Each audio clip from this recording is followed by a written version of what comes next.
Hello everyone, Jai Hind. Welcome back to CAP APC Mentors. I'm back with the solution video और इस solution को आप एकदम authentic solution मान सकते हैं। इसके बाद आप अपने मार्क्स कैलकुलेट करें और हमें ज़रूर बताएं। ठीक है, ये आपका सेट नंबर डी है। ठीक है, इसमें हमने क्वेश्चंस भी डाले हैं, क्वेश्चंस टाइप किए हुए हैं और उसके नीचे उसका सॉल्यूशन है।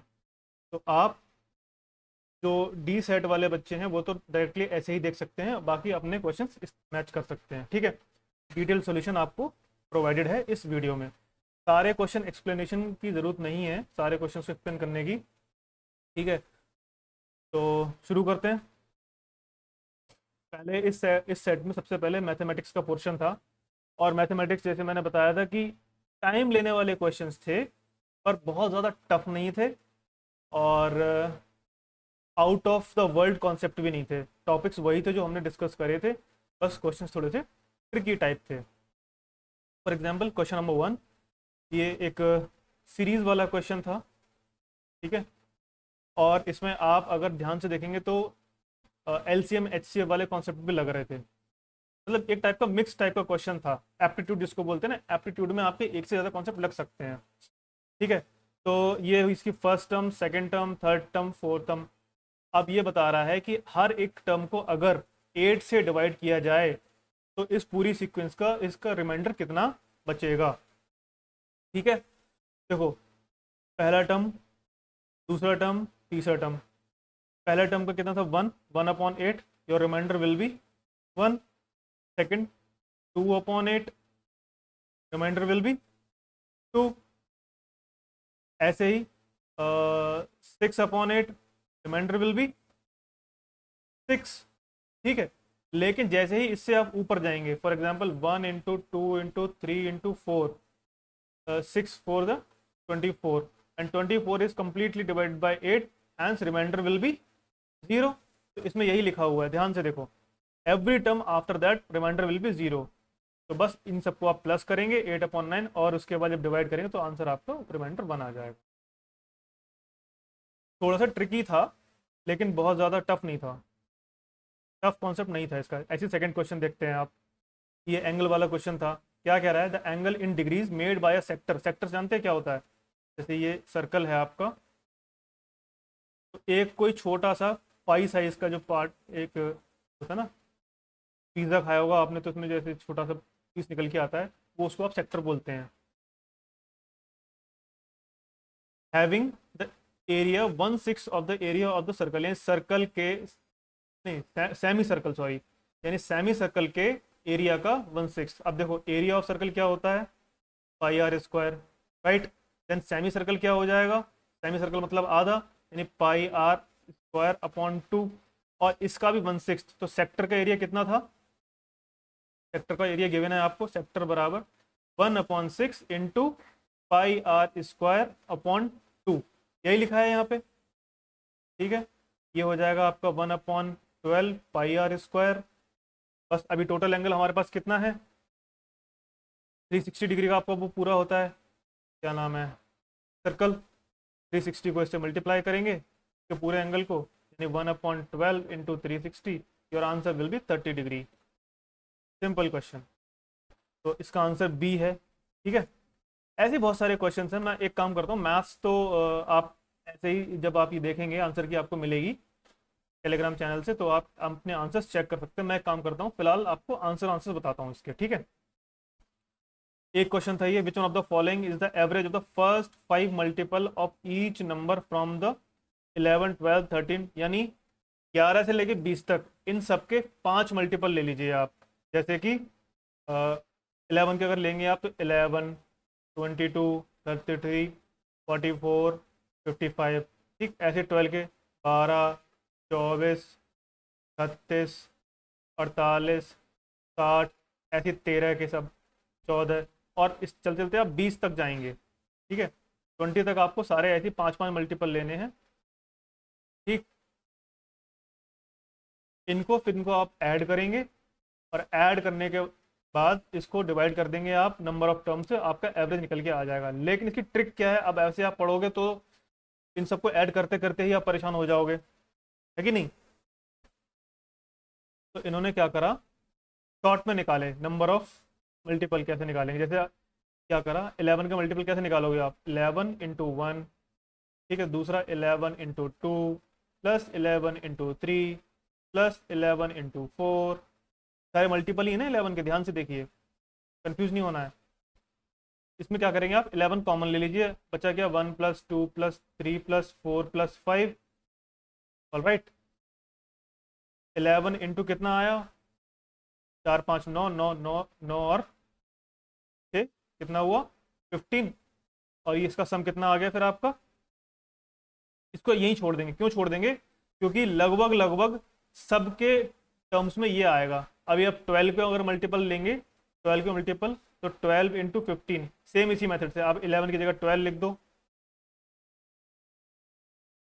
ठीक है। 5 मल्टीपल ये हो गए, ऐसे 13 14 15 16 17 इस तरह से आप सबको ले लेंगे, ठीक। फिर इनको जब आप ऐड करेंगे तो कैसे लिखेंगे, 11 × 15 प्लस 12 × 15 प्लस 13 × 15, ये आपके सारे टर्म्स आ जाएंगे, नंबर ऑफ टर्म्स हैं ये। जस्ट सबको प्लस करेंगे आप 20 × 15, ठीक। टोटल नंबर ऑफ टर्म्स कितने हो जाएंगे, 10 नंबर के 5 5 मल्टीपल लेने हैं, यानी 10 × 5 बराबर 50, नंबर ऑफ टर्म्स 50 हो गए। और इसमें आप क्या करेंगे, 15 कॉमन ले लेंगे, बाकी 11 से लेके आपको 20 तक सब प्लस करने हैं अपॉन 50।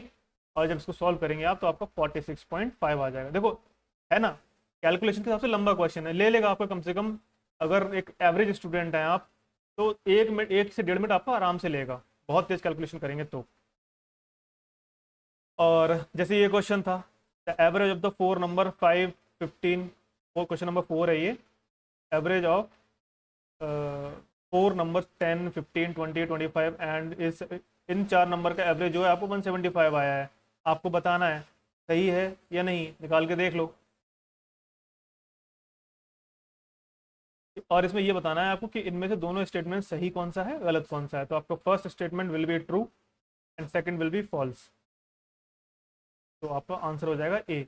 दूसरा स्टेटमेंट क्या है, क्या रहा है, if A plus B plus E, A plus B plus C are 3 different natural number such that A plus B plus C A B E, wow, then the average of A B and C is, इसमें information incomplete है बताऊं तो, ठीक है, तो वैसे ही गलत हो जाएगा। सोल्यूशन आपको ये मिल जाएगा, आप इसको देख सकते हैं बाद में कैसे करा है।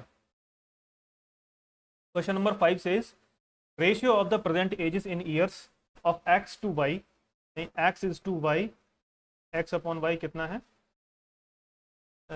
Is equal to the ratio of the present ages of Y to Z, यानी वाई टू जेड का जो रेशियो है वो बराबर है एक्स टू जेड के रेशियो के बराबर age. If the present age of Y is 15, अगर वाई की एज जो है 15 है, ठीक है, then which of the following can be the sum of the ages x y z। Ratio proportion का सीधा सीधा कॉन्सेप्ट है, ठीक है। आपको y दिया है, x और z निकालने हैं आपको, ये सॉल्यूशन आपको मिल जाएगा। और जब x और z को निकाल लेंगे, उनको प्लस करेंगे तो आपका आंसर जो है 49 आएगा, ठीक है। Answer C is the right answer. ये लगा हुआ है ना कॉन्सेप्ट। इसका एक मेथड और भी है पता है, लेकिन चलो अब इसी से करूँ, ये भी ठीक है। Question number 6, if x plus 1 divide, x plus 1 पता नहीं क्वेश्चन में कुछ और लिखा होगा, अच्छा ये पावर है इसकी, हाँ हाँ हाँ हाँ, जो मैं बोल रहा था ना ये ट्रिक वाला क्वेश्चन है। Wait, let me open the paper.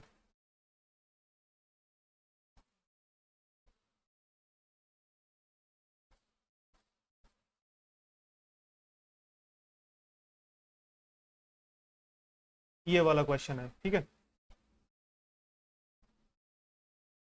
If x plus 1/x is equal to 2 then which of the following value will be, ये इसकी वैल्यू निकालनी है आपको, ऑलराइट। देन इसके अकॉर्डिंग वैल्यू इनकी कितनी आई है, 2 आई है। इन्होंने क्या करा है, x ऑप्शन इसका D is the correct answer. Put x is equal to 1, तो वैल्यू कितनी आएगी? अरे एक्स तो वैल्यू कुछ भी हो सकती है ना, पावर को तो छोड़ो, आपको एक वेरिएबल जो एक्स है वो मानना है, ठीक।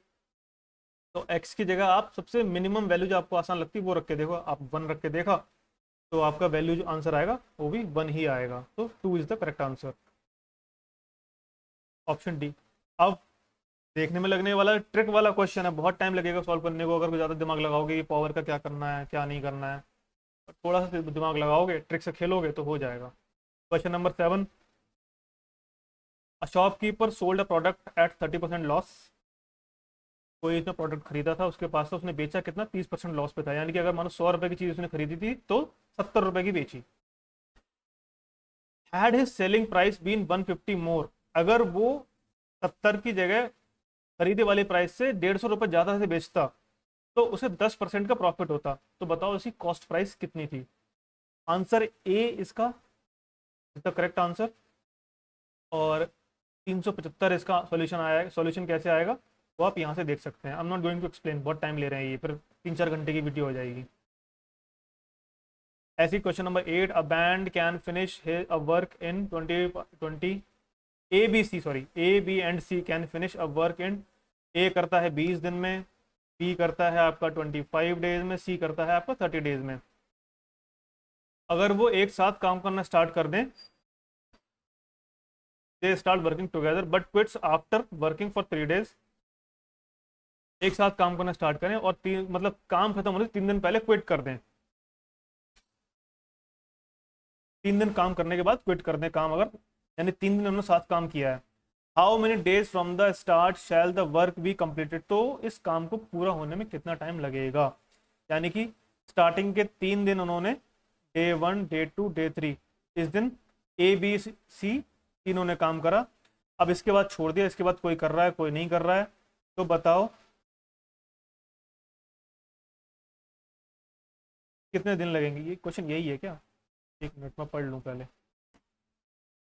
ए B C can finish the work in 20 minute respectively, they start working together, B quits, देखो वहाँ पे थोड़ी मिस्टेक हो गई है क्वेश्चन में, मुझे लग ही रहा था कुछ गड़बड़ है।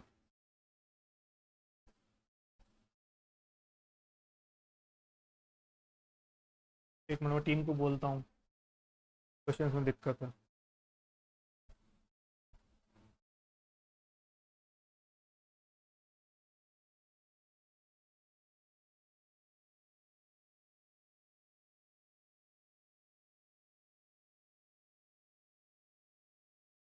चलो भाई, एक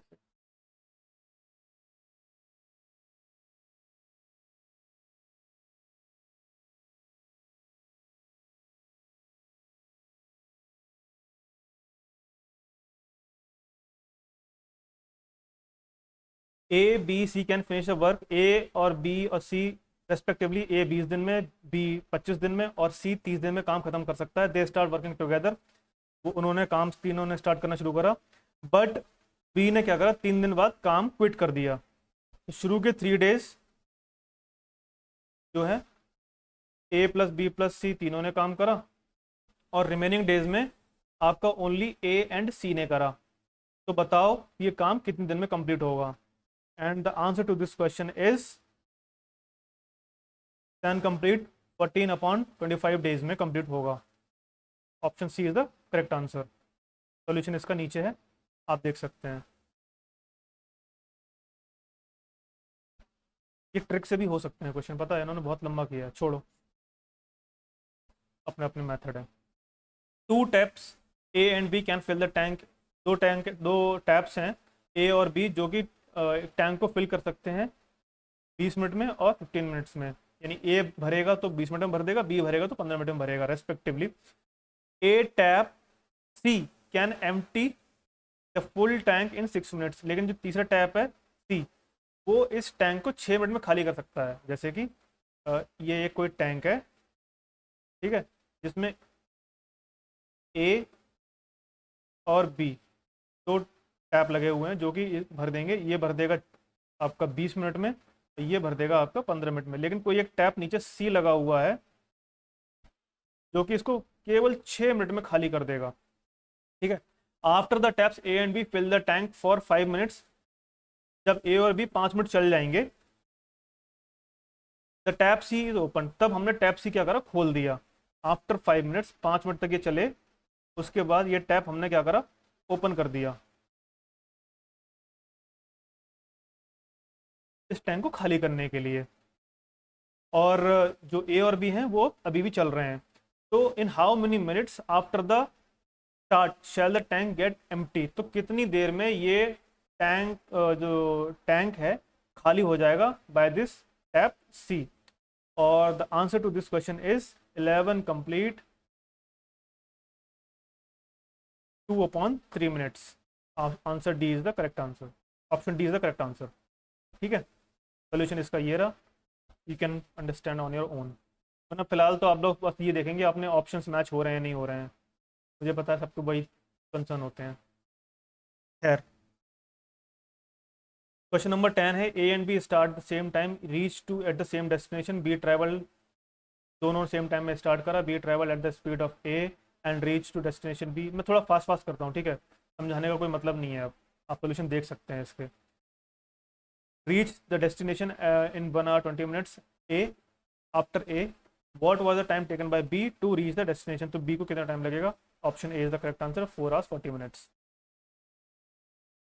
There was a hike in the petrol price by 12%, petrol का प्राइस 12% बढ़ गया। How much percentage should a person decrease, consumption अपना कितना कम करे कि उसके एक्सपेंडिचर पे कोई फर्क ना पड़े। बहुत ही बेसिक क्वेश्चन है जो सिखाए जाते हैं ये प्रॉफिट एंड लॉस के टाइम पे। ठीक है, तो आंसर इज 10.7%। इसको थोड़ा सही से लिखना चाहिए, ये 10.7 है, ठीक है, 10.7%। C is the correct answer. If 19A 19B 19C minus 473, then what is the mean of A B and C। क्या ये सही क्वेश्चन है? देखा, ठीक नहीं है ये। यहाँ देखो इक्वेशन ये है 19A plus 19B plus 19C बराबर 473। देन आपको कैलकुलेट क्या करना है, mean of A plus B plus C का मीन निकालना है आपको। ये आपका सोल्यूशन है, आंसर है इसका 7.66। Hence option B is the correct answer. Out of 6 digits 13 question, out of 6 digits 1 2 3 4 5 and 6, how many digits number can be formed without repetition of digits, permutation and combination, which is a part of number system, and your answer will be option number C, 30 is the correct answer। 14th, a train traveling at the speed of 60 km/h crosses platform in 20 seconds, the same time। आप लोग जब check करेंगे ना answer की तो उसको fast forward mode में देखना। Train travelling at the speed of 60 km/h crosses platform in 20 second. एक ट्रेन है 20-60 किलोमीटर प्रति घंटे की स्पीड से चल रही है, प्लेटफॉर्म को 20 सेकंड में पार कर देती है। The same train crosses a person who is walking eight the speed of 6 km/h in the same direction, यानी जिधर ट्रेन चल रही है उधर ही पर्सन भी चल रहा है। तो वो ट्रेन उस जो पर्सन है उसकी स्पीड कितनी, 6 km/h, और उस पर्सन को क्रॉस करने में ट्रेन लेती है आपकी 12 सेकंड। तो आपको ट्रेन की लेंथ बतानी है, टाइम एंड डिस्टेंस का question. Length of train and the platform, platform की भी लेंथ बतानी है, ट्रेन की बतानी है।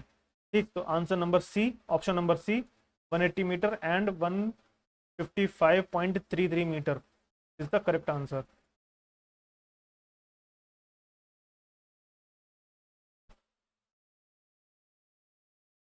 क्या लिखा है इन्होंने ये,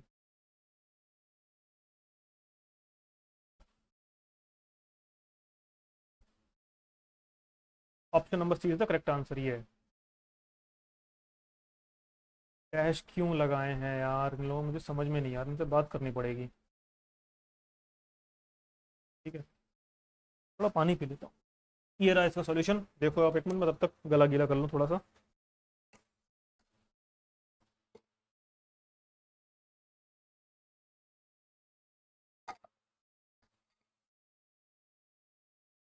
coming to question number 15, in a partnership firm A invest, फिर दिक्कत है इसमें, देखो ये पढ़ो। In a partnership firm A invest 1/6 of the total investment for 1/6 of the tenure, B invest 1/3 of the total investment for 1/3 of the tenure. यानी कि अगर 1 साल का टाइम लिया जाए और जितना इन्वेस्टमेंट हुआ है उसमें से ए ने कितना इन्वेस्ट करा है, 1/6 करा है। कितने टाइम पीरियड के लिए? साल के 1/6 हिस्से के लिए, 1/6 ऑफ द टाइम। ऐसे ही बी ने 1/3 कैपिटल इन्वेस्ट करी है, कितनी? 1 साल के 1/3 टाइम के लिए। और बाकी सारा जो फुल टाइम के लिए इन्वेस्ट करा है वो करा है आपका सी ने। Out of the profit of, जो कि प्रॉफिट कितना है 46 लाख, 46 लाख, सी का शेयर कितना होगा? ऑब्वियसली सबसे ज़्यादा होने वाला है। Your answer will B option number D, 36 lakhs. Here is the solution. You can look at it.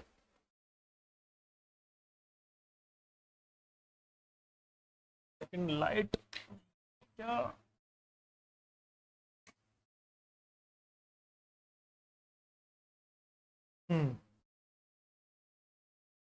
फिर question number 16, the sum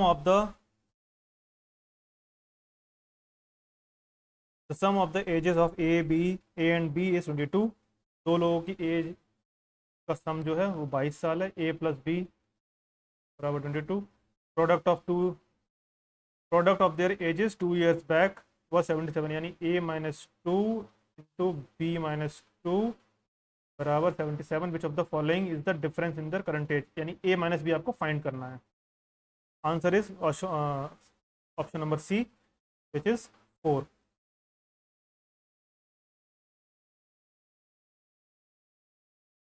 question number 17, a shopkeeper sells 2 items A and B। थोड़ा दिक्कत है यहाँ क्वेश्चन में, देखो इसे पढ़ लेता हूँ।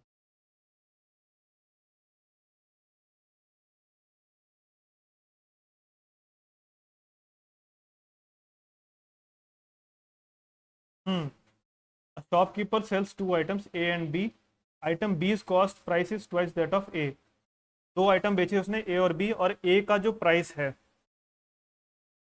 नहीं B का जो प्राइस है वो किसके टू A के दोगुना है। The shopkeeper sells item A at 10% profit. A को बेचा उसने 10% प्रॉफिट पे, B को बेचा उसने 20% प्रॉफिट पे। विच one of the profit following is the net profit? Net profit आपको बताना है। नेट प्रॉफिट का फॉर्मूला होता है सिंपल सा, इतना लंबा मैथड करने की क्या जरूरत थी।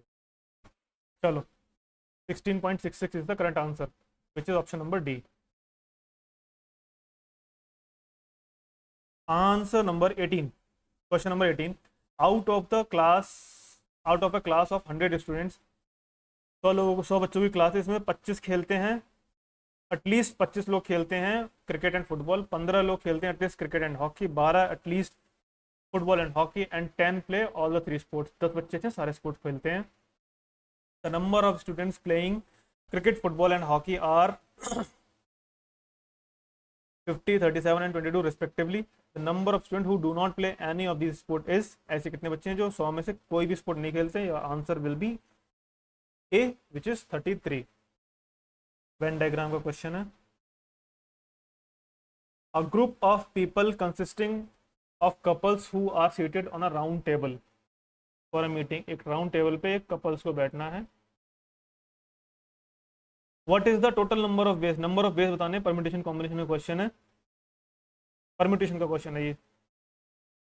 Number of ways in which seating arrangement can be made so that couple do not sit next to each other, यानी हस्बैंड वाइफ साथ में ना बैठे, ऐसे कितने कॉम्बिनेशन हो सकते हैं? आंसर इज, 5 लोगों का ग्रुप है, answer is 12, which is option number C. ये आपका सोल्यूशन देख लीजिएगा। कॉम्बिनेशन का क्वेश्चन हो गया। प्रोबेबिलिटी का question last. A fair coin tossed 3 times, एक कॉइन को 3 बार उछाला, द आउटकम्स आर नोटेड, उसका आउटकम नोट कर लिए। What is the probability of getting exactly 2 heads? 2 head होगा, बीट्स क्या होता है चेक कर लूँ मैं फिर भी। हेड्स,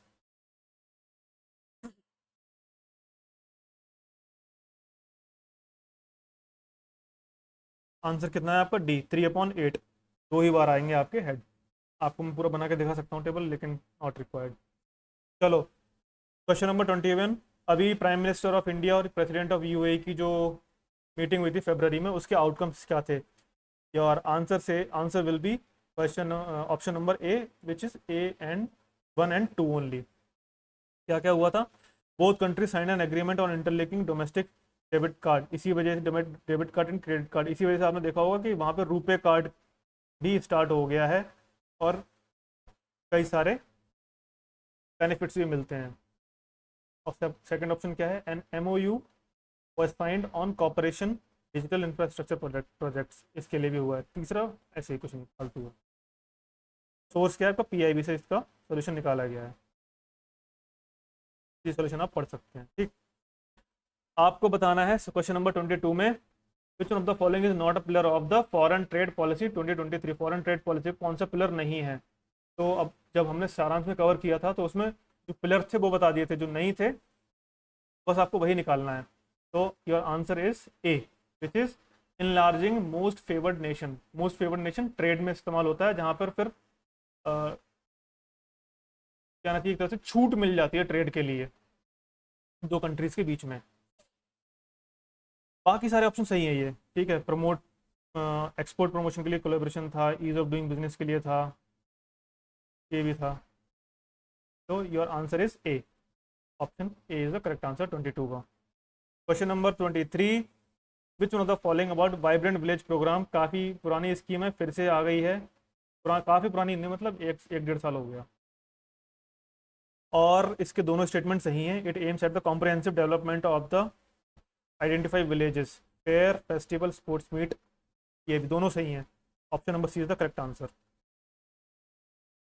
ये आपको पढ़ने को मिलेगा। अब देखो क्वेश्चन क्यों पूछा गया, सेंट्रली स्पॉन्सर्ड स्कीम है, ऐसे ही स्कीम से क्वेश्चन बनते हैं, सेंट्रली स्पॉन्सर्ड या फिर सेंट्रल सेक्टर, इन्हीं दो स्कीम से ज़्यादातर क्वेश्चन पूछे जाते हैं यूपीएससी किसी भी एग्जाम्स में। Question number 24, which of the following chaired the 43rd Asian summit. Answer is C, Indonesia ने किया था। एशियन की इस बार कई सारी मीटिंग्स हुई थी, लेकिन देखो पूछा क्या, केवल जरा सा सिंपल सा, कहाँ हुई थी। कौन से, question number 25, which one of the following Indian PSU, कौन सी गवर्नमेंट एंटरप्राइज को इस बार विनर बताया गया है, किसका, Brandon Hall groups excellence in technology award. Your answer is A, NTPC, source PIB। Which of the following two organisations are the part of TIWB, tax inspectors without without borders. ये थोड़ा पुराना type का question है, क्योंकि इस बार तो इसका ज़्यादा कुछ बोलवाला भी नहीं है, इन्होंने ऐसा कुछ रिपोर्ट से पूछा भी नहीं है। उन्होंने ये पूछा है कि बताओ कौन सी दो ऑर्गेनाइजेशन मिलके ये TIWB बनाती हैं। Your answer will be C, UNDP and OECD are comprised of TIWB। अच्छा, UN की वेबसाइट से इन्होंने निकाला है इसको। Which of the following does not share the boundary with Ukraine. पता नहीं कब तक यूक्रेन के बारे में क्वेश्चन पूछे जाएंगे। आई वॉज होपिंग कि पैलेस्टाइन से क्वेश्चन आएगा, चलो नहीं आया, उनकी गाड़ी वहीं अटकी हुई है अभी। तो आंसर है इसका D, Lithuania. J1 domestic debit card कौन सी कंट्री का है, UAE। Which who among the following is won the international Emmy award, best actor. एक मिनट, ये भैया गलत है,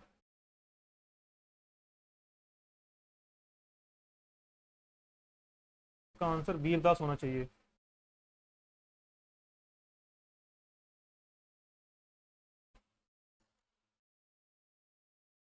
एक मिनट मैं भी चेक कर लेता हूँ।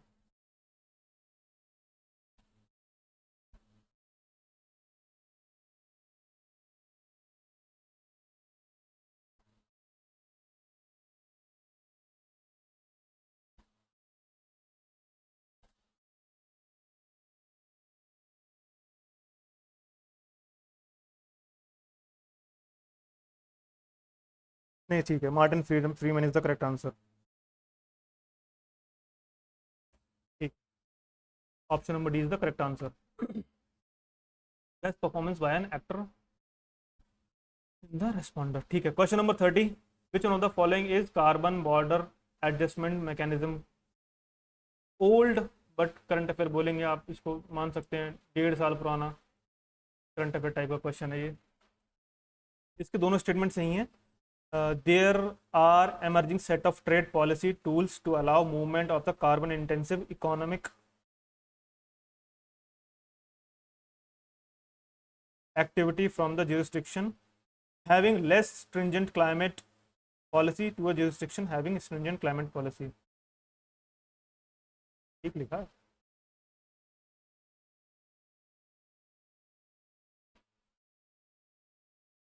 These are an emerging carbon border adjustment mechanism। क्या? These are an emerging set of trade policy। ये ट्रेड पॉलिसी है एक तरह की, to allow movement of carbon intensive economic activity. जिन एक्टिविटीज से कार्बन का एमिशन ज़्यादा होता है उनको ऐसी जगह शिफ्ट करना जहाँ पे जहाँ पे कानून बहुत कड़े नहीं है रिगार्डिंग क्लाइमेट पॉलिसी। तो is correct. These are meant to increase the environmental effectiveness in the climate policy। Yes, this is also correct। So option number C is the correct answer, both 1 and 2। Question number 31 says Nobel peace prize किसको मिला था 2023 में? पहला नरगिस मोहम्मदी को मिला था, और दूसरा अवॉर्डेड प्राइज स्ट्रगल नहीं नहीं नहीं, ये गलत ऑप्शन। तो answer number A is the correct answer. ये रहा इसका वो solution. Question number 32 which one of the following statement with regard to the United Nations Climate Change Conference 25 COP28 is not correct? It was global stocktail है, stocktake नहीं होगा, stocktake in the central outcome of 28 correct। It recognize the need of the limit global। हाँ, ये तो बहुत पहले से है, इसको भी फिर से दोहराया गया था इसमें। It directed the developing countries to lead transition away from fossil fuel। पहले डेवलप्ड को तो कर लो, यही गलत है। It emphasized the accelerated phase down of coal power। हाँ ठीक है, तो option number C is the correct answer for this question. Source आप देख रहे हो ऑथेंटिक वेबसाइट्स। चलो, ये एक केस था अनूप बर्नवाल, ये 2023 का केस है, ठीक है। अरे ईयर क्यों नहीं लिखा है इसमें? 2023 का ही केस है ये judgment, Anoop Barnwal versus union of India case. इसके बारे में 2 स्टेटमेंट आए हैं, आपको बताना है कौन सा सही है। It was heard by a constitution bench, ठीक है। और दूसरा स्टेटमेंट क्या है? According to the judgment the grounds for removal of election commissioner shall be the same as chief justice of India. ये तो अगर आपने पॉलिटी पढ़ी होगी वहाँ भी आपको पता होगा सेम ग्राउंड नहीं होते हैं, और अगर ऐसा कुछ होता तो फिर कॉन्स्टिट्यूशन में अमेंडमेंट होता। तो ये स्टेटमेंट अपने आप में बड़ा ही वेग है, hence your option number A is the only correct answer, 1 is the only correct answer. ये आपको मिलेगी ना जब, तो इसको आप रीड करेंगे। अब ऐसे भी बड़ा कॉमन सेंस का क्वेश्चन है कि अगर ये ऐसा कुछ होता, आपने तो लक्ष्मीकांत पढ़ी हुई है लेकिन उसमें सेम जज वो नहीं है, क्या नाम है, सेम ग्राउंड्स नहीं है रिमूवल के। और अगर ऐसा कुछ होता तो दोनों ही कॉन्स्टिट्यूशनल बॉडीज़ हैं, कॉन्स्टिट्यूशन में चेंज ज़रूर किया जाता, यानी कॉन्स्टिट्यूशनल अमेंडमेंट होता। और ऐसा कोई अमेंडमेंट अभी हुआ नहीं है, ठीक है, पूरे पिछले 1 साल में, जो हमें पता ना हो। तो ये वैसे ही गलत है। कॉमन सेंस से भी आप कर सकते थे, इसको आप नहीं पता था तो हाँ, ये वाला क्वेश्चन पता होना जरूरी था। Heard by constitution bench. Question number 34 national council of science museum which is developing science centres museum innovation hubs कौन सी मिनिस्ट्री के अंदर आता है? Option number is B ministry of culture. City of music UNESCO ने किसको दिया है टाइटल? Answer number is D, Varanasi नहीं होना चाहिए इसका आंसर।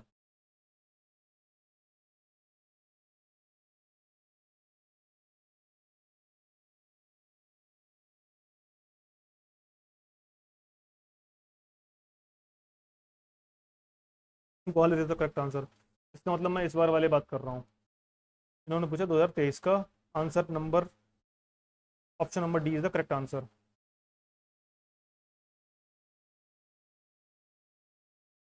चलो,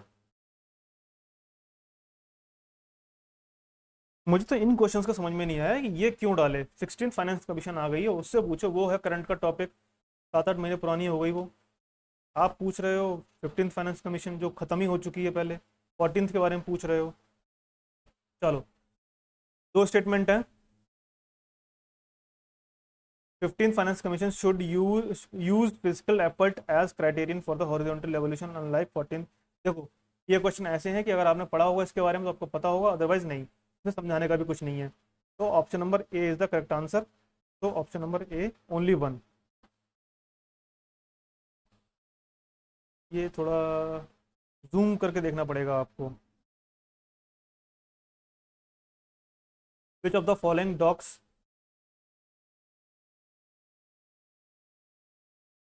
मिनट, डॉक्यूमेंट्स होना चाहिए, चलो डॉक्स से documents not show an improvement in the rural areas from NFHS 4 to NFHS 5। कौन से एक इंडिकेटर में कोई इंप्रूवमेंट नहीं हुआ है? Which is 3, anaemia in children. गरीब बच्चे, उनके अंदर आयरन की कमी पहले भी थी, अब भी है। तो option number C is the correct answer. 38 question, दो स्टेटमेंट है, आपको बताना है इनके बारे में कौन सही है कि नहीं। Burden of tax on a commodity independent of who, it is explicitly imposed upon. दूसरा है burden of tax on a commodity depends on the slope of demand and. देखो अ, दोनों ही सही ऑप्शन है, ठीक है। Option number C is the correct answer. NCERT में मिल जाएंगे आपको ये। Recently which one of the following is the source of demand in the Indian economy in the descending order. सबसे ज़्यादा कौन से में था, फिर कौन से का कंजम्पशन हुआ, फिर कौन से में कंजम्पशन हुआ, इस तरह से एक्सपेंडिचर सबसे ज़्यादा, डिमांड सबसे ज़्यादा कहाँ से आई है पूरे इकोनॉमी में। तो इसका आंसर है सी। सबसे ज़्यादा जो एक्सपेंडिचर डिमांड हुई है वो प्राइवेट कंजम्पशन से हुई है, फिर gross fix capital formation, government consumption and then net exports. Option number C is the correct answer. इनको ना मैं बात करूंगा, ये आपको जब आंसर की मिलेगी थोड़ा इसको नीट एंड क्लीन या फिर ब्रॉड करके दें, क्योंकि ये तो मैं खुद ही नहीं पढ़ पा रहा हूँ। बहरहाल आपको इसका आंसर पता लग गया, answer number C is the correct answer. Option number C is the correct answer. 40th question पे आते हैं आप। 15 फाइनेंस कमीशन ने फॉरेस्ट एंड इकोलॉजी को डिवोल्यूशन में कितना परसेंटेज दिया था? Answer is A which is 10%। ये देखो, ये आपको मैंने डाला था 2022 में, सारांश में किसी मैगजीन में डाला था मैंने। अगर करंट से देखोगे तो 2022 का, अदरवाइज वैसे करंट का नहीं है ये, ठीक है। 15 फाइनेंस कमीशन का है, पुराना है। इकोनॉमिक्स में पढ़ोगे आप। मॉनेटरी पॉलिसी का सिंपल सा क्वेश्चन आया है। Central bank can increase the money supply by increasing bank rate, definitely not. और central bank can increase the money supply by purchasing securities from the public, ऐसे ही होती है। Central bank can decrease the money supply by increasing cash reserve, हाँ ठीक है। CRR बढ़ा दोगे, बैंक को ज़्यादा अपने पास पैसा रखना पड़ेगा और मनी सप्लाई मार्केट में कम हो जाएगी। तो yes, option number B is the correct answer. Very simple question. National logistic policy का कौन सा क्वेश्चन सही, कौन सा ऑप्शन ठीक नहीं है, ये बताना है। आप बताओ यार, 2022 का क्वेश्चन कोई इमेजिन भी करेगा कि हाँ एक जो कभी करंट में हुआ करता था और स्पेसिफिकली अभी इकोनॉमिक्स के सिलेबस में भी नहीं आया है, उससे क्वेश्चन आ रहा है, तो बस खेल गई UPSC। कौन सा करेक्ट नहीं है? Option number D is not correct regarding NLP। NLP would provide an opportunity for deleveraging balance sheets and providing fiscal space for the investment in the new infrastructure। नहीं, बहुत ही वेग ऑप्शन है। Question number 43, consider the following, following नहीं होता है यार, कैसे type करें हैं, following statements regarding public goods and externalities. अगर देखा जाए तो ये एक क्वेश्चन है जो मैं कहूँगा कि माइक्रो से आया है, ठीक है। पूरी तरह से माइक्रो का नहीं है ये, लेकिन हाँ चलो माइक्रो के पोर्शन में ही काउंट करा जा सकता है ये, यानी माइक्रो से भी एक क्वेश्चन मान लेते हैं कि आया है। तो ऑप्शन नंबर वन क्या है? Non rivalry, rivalry and non excludability are the two characteristic of the public good, ठीक है, सही सही बात है। और market can provide optimal amount of good presence of external, हाँ ऑब्वियसली मार्केट ही करेगा। तो option number C is the correct answer. Again 15, शायद फोर्थ क्वेश्चन है 15 फाइनेंस कमीशन का। Population of the year 2011 was first introduce in the tax revolution, यानी कि 15 finance commission ने जो पॉपुलेशन वाला क्राइटेरिया था वो कब 2011 में लेके आए थे? तो बस वही पूछा है कौन सी फाइनेंस कमीशन लेके आई थी, तो 15th लेके आई थी। प्रधानमंत्री मुद्रा योजना के बारे में क्वेश्चन है, आपको बताना है कौन सा सही नहीं है। Answer is option number D, it grants loan of 10 income generating manufacturing services. देखते हैं क्या ऑप्शन है। चलो छोड़ो, नहीं दिया है मेरे ख्याल से, यहाँ 10 होना चाहिए, यही इसमें गलत है। बाकी सारे सही ऑप्शन है। 15 में आई थी, ठीक है, कोई ज़्यादा बड़ा कोलेटरल नहीं चाहिए। पता है इसमें तो लिखा है इतना आसान, लेकिन अब कभी जाओगे ना बैंक में लोन लेने, मुद्रा लोन के लिए, बहुत चक्कर कटवाते हैं भाई साहब, परेशानी कर देते हैं। What were the main reforms undertaken under the new economic policy in early 1990? 1990 के कौन कौन से लिए गए थे statement? Option number 1 and 2, trade liberalisation हुआ था, पब्लिक सेक्टर डाइवेस्टमेंट हुआ था, पॉवर्टी एलिवेशन कभी भी वो नहीं होता, रिफॉर्म नहीं होता, ये टारगेट होता है, ये गलत। और रैपिड इंडस्ट्रियलाइजेशन ये हुआ था 1991 के बाद, तो ये भी गलत। Option number C is the correct answer. Monetisation pipeline, ये देखो ये अच्छा क्वेश्चन है, ये करंट से क्वेश्चन है, ठीक है। ऐसे क्वेश्चन बनते हैं, ये एक्सपेक्ट कर सकते थे आप कि हाँ भाई इसमें से क्वेश्चन आएगा, क्योंकि ये करंट में था, ठीक है। और NHAI और इनविट का वो भी हुआ था, क्या नाम है, MOU साइन हुआ था, तो आप वहीं से सही कर सकते थे। देखिए इसमें रोड के बारे में है, अब अगर NHAI से हुआ है तो रोड का काम तो होगा ही, तो ऑप्शन नंबर ए ऐसे सही हो गया।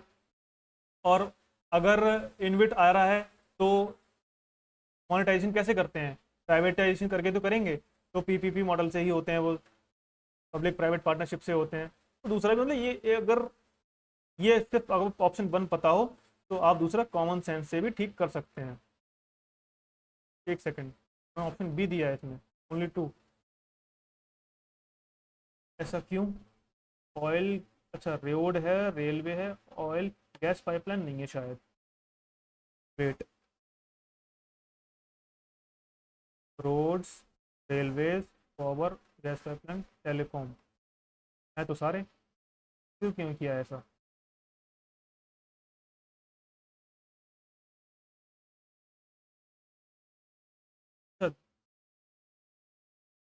National monitoring pipeline estimate period for the top 3 sectors in the terms of monetization pipeline are road, railway, oil and gas pipeline. और इसके अकॉर्डिंग क्या होना चाहिए? पाइपलाइन, एक मिनट में देख लेता हूँ। रोड्स 27%, रेलवे 25%,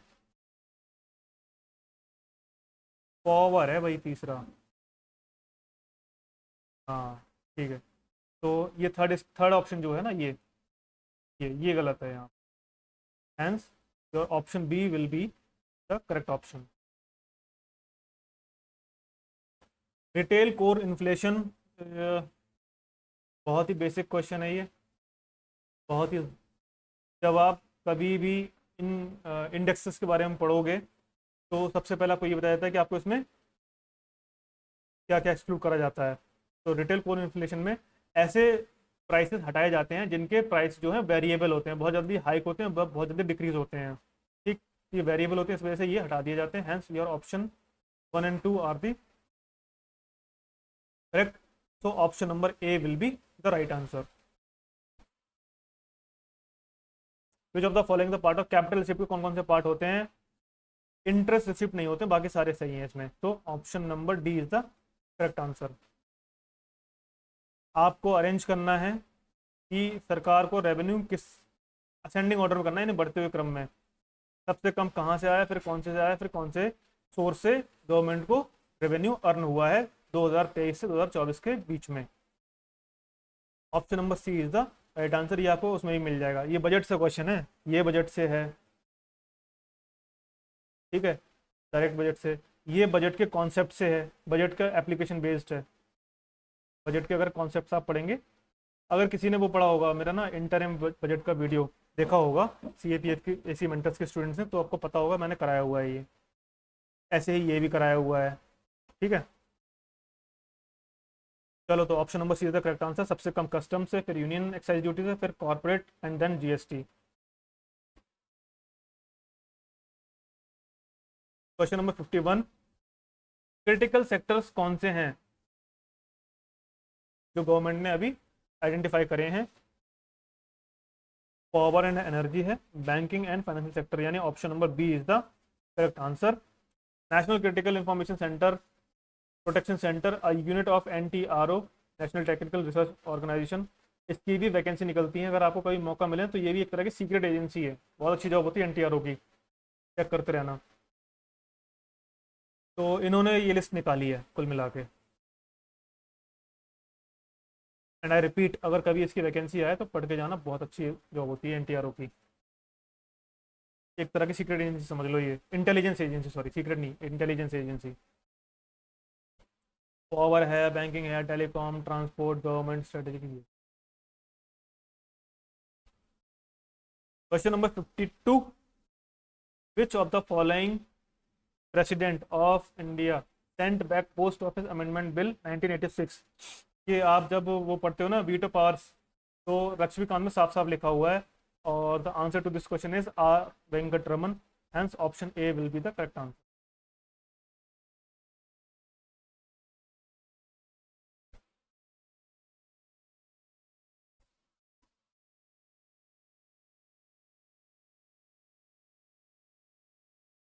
इन सब के बारे में आपको पढ़ना है, पॉकेट वीटो वगैरह क्या होता है।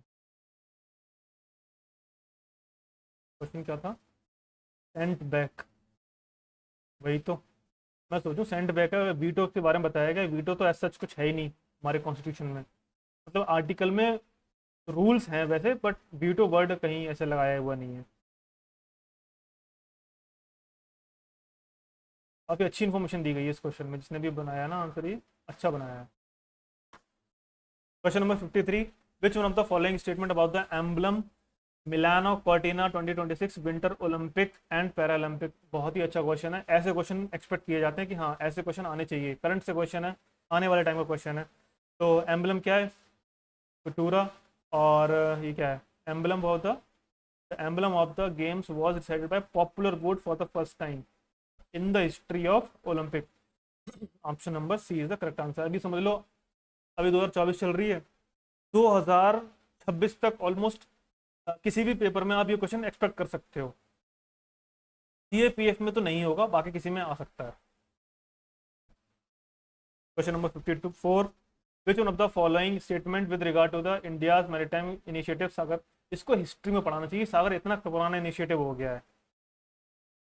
बताना आपको कौन सा करेक्ट है। Option number B is the correct answer. It is aimed at promoting maritime cooperation with the countries of the Indian ocean region. क्या क्वाड की सारी कंट्रीज इंडियन ओशन रीजन में आती हैं? नहीं, गलत, गलत, यूएसए। और अगर पहला गलत है तो ये भी गलत होगा, है ना, क्योंकि क्वाड के रीजन, क्वाड के वही तो हैं सारे, यूएसए आ गया तो गलत हो गया। और name given by India participation in contact group on piracy setup by united nation security council, बिल्कुल नहीं, बहुत ही पता नहीं क्यों दिया, दे दिया चलो। ये अच्छा क्वेश्चन था। अच्छा क्यों, मैं इसको तो बोलूँगा हार्ड क्वेश्चन था, क्योंकि ज़्यादा से ज़्यादा आप क्या करोगे, 28 का देखोगे या होने वाला जहाँ पे वहाँ देखोगे, लेकिन उन्होंने क्या करा है, आपसे ऑप्शन पूछ लिए हैं, आपको इनका आंसर देना पड़ेगा। जैसे COP26 आपकी ऑप्शन नंबर डी इसका करेक्ट आंसर। क्वेश्चन नंबर 55 है, इसका ऑप्शन नंबर डी जो है आपका करेक्ट आंसर है। COP26 की थीम दी है इन्होंने, वो हुई थी आपकी यूके में। COP27 की थीम ये है, इजिप्ट में हुई थी। 28 की थीम ये थी, और आपकी ये हुई थी दुबई में। और 29 जो होगी अब नवंबर में, वो होगी बाकू अजरबैजान में। थीम तभी आएगी इसकी। विच one of the among which one under which among the following article of the Constitution of India a member of civil services, whether a union or a state, seeks protection from the lawful dismissal from the services। Article 311। ये तो ठीक है चलो, पर अगर आप इसके exceptions पढ़ोगे ना, बहुत सारे एक्सेप्शंस हैं। कई बार ऐसी कंडीशंस भी आती हैं कि आप एक ऑफिसर हैं, लेकिन आपको कोई नहीं बचा सकता डिसमिस होने से। इसमें कुछ एक ऐसे एक्सेप्शंस भी हैं, यही आर्टिकल बचाता है, और इसके एक्सेप्शन आपको हटाने का वो भी देते हैं, राइट भी देते हैं।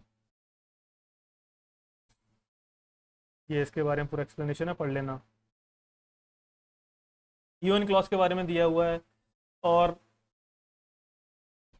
एवरी ऑल्टरनेट ईयर या फिर हर साल पूछ ही लेते हैं ये यूएन क्लॉज के बारे में। तो ऑप्शन नंबर क्या है इसका, सी इज द करेक्ट आंसर, यानी 2 और 4 जो है सही है। 2 क्या कहता है, UN clause defines the contiguous zone and specifies its function, correct. और 4 UN clause grants certain rights to landlocked, हाँ उनको भी, क्योंकि जिन कंट्रीज़ के पास कोस्ट लाइन नहीं है तो क्या उनके राइट्स नहीं है कुछ को, समुद्र की समुद्र के उस पे ज़मीन पे रहते हैं होते हैं, तो यूएन क्लॉज ही उनके राइट्स को प्रोटेक्ट करता है। ये कॉन्टिग्यूअस जोन वगैरह और जो फंक्शन वगैरह हैं, ये यूएन क्लॉज ही डिफाइन करता है फॉर एक किसी भी कंट्री के लिए कि कितनी दूर तक का एरिया आपका कॉन्टिग्यूअस जोन है, कौन सा बफर जोन है, कौन सा ट्रांजिशन जोन है, ये सारे यूएन क्लॉज ही डिफाइन करता है। Question number 58, Muddiman Muddiman committee recommended the separation of the accounts from audit as a necessary, नहीं। और Indian institute of public administration was set up by the lines recommended by doctor Paul H Appleby, मुझे इसका answer नहीं पता था, तो option number B is the correct answer. दूसरा statement सही है इसका, एक्सप्लेनेशन आप यहाँ पढ़ सकते हैं।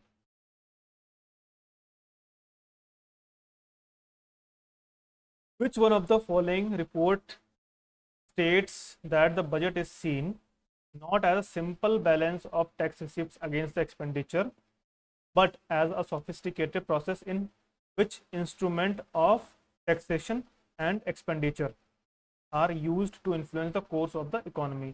ARC की रिपोर्ट थी भैया ये। और बहुत कम बार ऐसा होता है कि ऑप्शन में ARC दिया हो और उसका आंसर ना हो, अदरवाइज ऐसी चीज़ें जो आपने कभी सुनी ना हो वो ARC में ही होती है, और ARC कोई पढ़ता भी नहीं है। Option number A is the correct answer. ये तो ट्रिक हुई क्वेश्चन करने की, एक्सप्लेनेशन आप इसका पढ़ेंगे खुद। देखो एक क्वेश्चन और कर लेते हैं, फिर मैं इसका सेकंड पार्ट भी बनाऊंगा अलग से, क्योंकि वीडियो ज़्यादा लंबा हो जाएगा और वो हो नहीं पाएगा।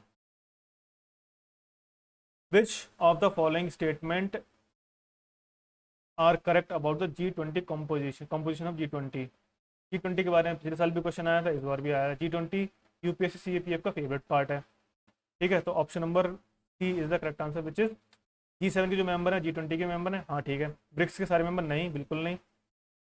और एशिया के सारे मेंबर G20 के मेंबर हैं, बिल्कुल नहीं। All the permanent member of security council are, हाँ ये ठीक है। परमानेंट मेंबर जो 5 मेंबर होते हैं ना, वो हैं, सारे के सारे मेंबर हैं आपके G20 के भी, ठीक। तो यहाँ पे मैं क्या करता हूँ, पार्ट सेकंड बना लेता हूँ इसका, अदरवाइज वीडियो बहुत ज़्यादा लंबा हो जाएगा, अपलोड होने में दिक्कत होगी, ठीक। तो क्वेश्चन नंबर 62 से हम देखेंगे नेक्स्ट पार्ट में। Till then please sit back and relax, check your answers. I'll see you in the next video. Thank you and bye bye.